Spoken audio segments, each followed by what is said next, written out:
François, nous allons recevoir tout à l'heure une personne qui travaille dans l'entreprise, juste derrière chez nous. Ah bon? On reçoit aussi des personnes salariées? Et oui, comme je te l'ai dit, nous pouvons recevoir tout type de public. Ce monsieur vient nous voir car il a dû faire des réparations sur sa voiture et ça a déséquilibré son budget. Mais quel est le rapport entre sa voiture et l'alimentation? En fait, cette personne a besoin de son véhicule pour aller travailler. Du coup, il a privilégié le paiement de cette facture, mais son frigo est vide. Occuper un emploi ne nous met pas à l'abri de la précarité. En 2016, 8,5% des travailleurs dans les Hauts-de-France étaient pauvres. 8,5%? Mais pourquoi ils ne viennent pas plus nombreux? Je pense qu'il y a plusieurs raisons à ça. Tout d'abord, les personnes salariées ne connaissent pas nos dispositifs ou ne se sentent pas concernées par ceux-ci.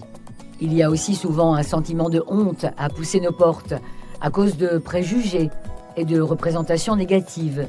Oui, et il faut dire que nos horaires ne sont pas très adaptés aux personnes qui travaillent, ni même les conditions d'accès parfois. Et puis, est-ce qu'il n'y a pas aussi une connotation négative à être bénéficiaire de l'aide alimentaire? Tu as raison. Et c'est à nous de faire évoluer les mentalités en fonction de nos possibilités, nos pratiques, pour changer la perception sur nos activités. Par exemple, pour l'accueil du public salarié, on a pu modifier nos horaires un jour dans la semaine pour nous adapter à leurs contraintes professionnelles. Oui, mais je ne sais pas si j'aurai les bons mots et la bonne posture pour les accueillir. Tu fais bien d'en parler. Je te propose de t'inscrire à une prochaine session de formation.